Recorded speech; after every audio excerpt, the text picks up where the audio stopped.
This is the story of Escape from the Gremlins. You can read along with me in your book. You will know it is time to turn the page when you hear the chimes ring like this. Let's begin now. Billy Peltzer had received a gift from his father, a friendly mogwai creature named Gizmo.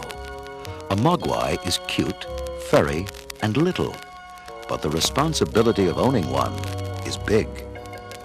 Billy had broken one of the mogwai rules when he spilled water on Gizmo, which created 5 new mogwai.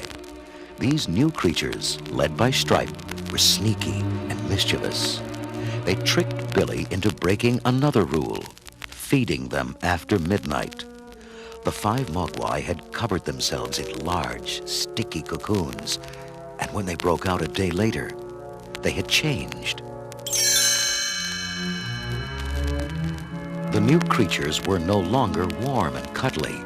They were mean and destructive, as Billy found out when he came home from work.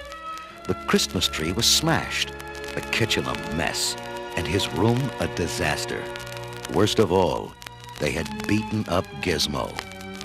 Billy found his tiny pet trembling in the corner, and he gently placed him into his nylon backpack. Come on, Gizmo. We've got to go after those monsters. You ride shotgun. Billy grabbed a flashlight, and they headed out into the cold winter night. In moments, Billy found a set of tracks in the snow. These footprints go straight toward the local gymnasium. And look, Gizmo, the front window's broken. They must be inside.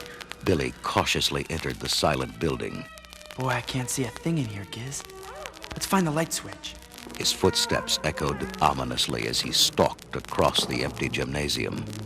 I know they're in here somewhere, Gizmo. Something shot out at him. What's that? Oh, phew. It's only a basketball. A jeering, high-pitched laugh filled the building. Billy gripped his flashlight. The creature is toying with me, Gizmo. He could have attacked, but he didn't. The nasty laughter suddenly stopped. It was deathly quiet. I think I see the light control box, Gizmo. Now we'll fix him. Billy approached the electrical cabinet and opened it. Ah! Crouching inside the box was Stripe. Only now, he was no longer a furry little mogwai.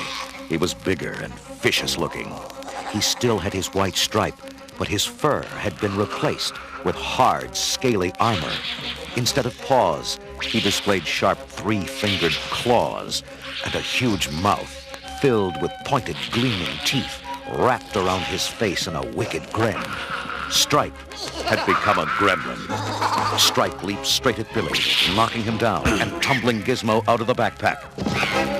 With one mighty swipe of his muscular arm, the gremlin shredded Billy's sweater. Stripe stood over Billy as if to attack again, but he didn't. Instead, he just smiled wickedly, cackled one last hideous laugh, and leaped off in the opposite direction. Suddenly, Billy realized where Stripe was headed. No! Don't jump in the swimming pool! Stop! It was too late. The gremlin had splashed into the water.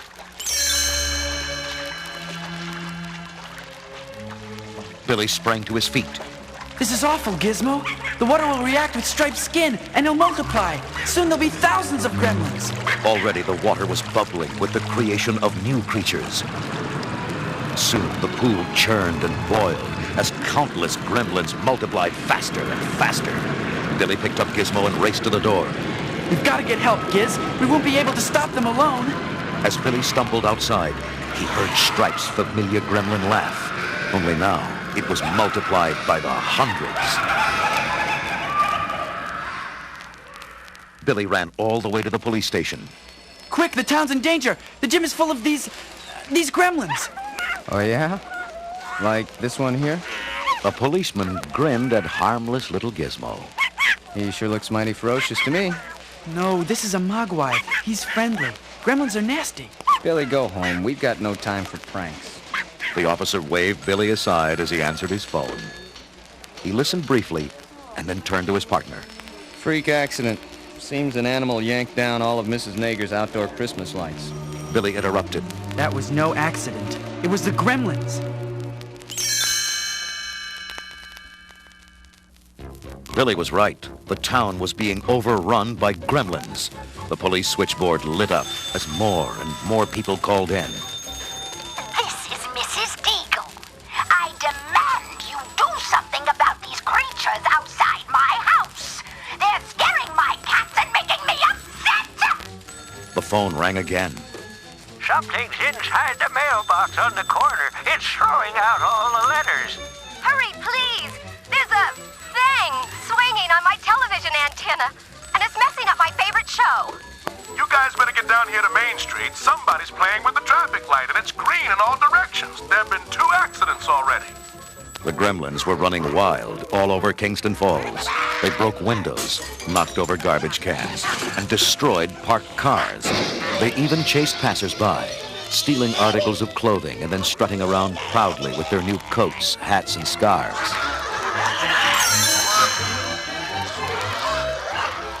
Gremlins broke into the local radio station and smashed all the records. Then they started singing into the announcer's microphone. Soon, radios were playing their creepy songs all over town.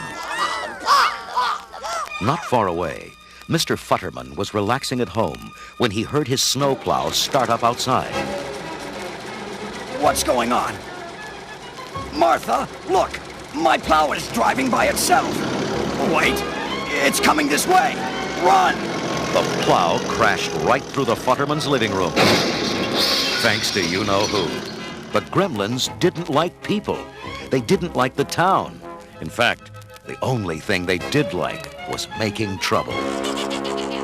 Down the block, gremlins were knocking over snowmen, breaking windows and yanking up shrubs. Billy's friend Pete watched them carry stuff out of a garage and scatter it in the street. Then they climbed onto Pete's roof. Pete leaned out his upstairs window, aimed his slingshot, and fired. A gremlin toppled over backwards. I got him!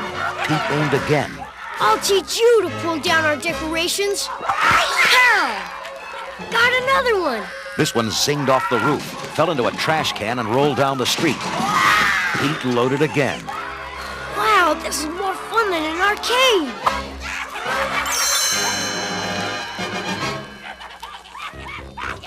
Downtown, at Dory's pub, dozens of gremlins had taken over the room, driving out all the customers. The only person left was Kate, Billy's girlfriend.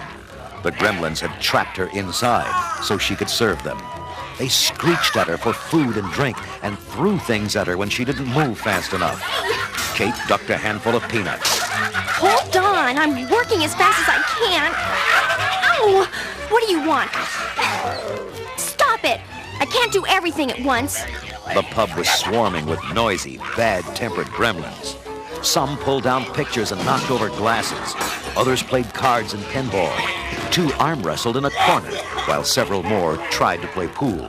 They ripped up the felt, cracked pool cues over each other's heads, and threw the billiard balls into the jukebox. One gremlin even swung from an overhead fan. Another demanded that Kate light his cigar. She struck a match and saw the gremlin wince. The light must hurt their eyes. That gives me an idea. Kate searched behind the counter. Ah, here's Dory's camera. She pointed the lens at the closest gremlins. Smile, turkeys. The flash bar blazed, and the gremlins howled in pain. They backed away from Kate as she aimed again. Let me through. Move over, you. Take that. Time and again, she blinded the creatures as she headed for the front door.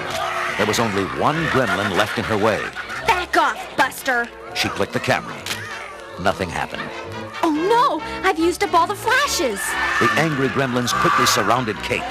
Now, they would never let her escape. Then, bright light flooded into the pub. The gremlins screamed and covered their eyes. Kate looked outside to see headlights from a parked car shining straight into the pub. A figure climbed out of the driver's seat. Kate, it's me, Billy. Come on. Kate ran outside and jumped into Billy's car. Careful, Kate. You almost sat on Gizmo. Billy turned the key, but the car wouldn't start. What a time for it to act up. Come on, let's make a run for it. The headlights should keep them trapped for a while. Billy grabbed Kate's hand, and they raced down the snowy street. Let's duck into the bank. We'll be safe in there. Kate followed Billy into the deserted building and caught her breath. Oh, Billy, I've never been so scared in my life. Thanks for saving me. She hugged him fondly. What's going on, Billy? What are those creatures? It's a long story, Kate. But the most important thing is we beat them. Gizmo shook his tiny head. Well, little guy, at least we beat them for now. That was the end of Book 3 of Gremlins. Billy, Kate, and Gizmo are safe for now. But Billy's headlights won't hold the Gremlins forever. Find out what happens next in Book 4, Gremlins, Trapped.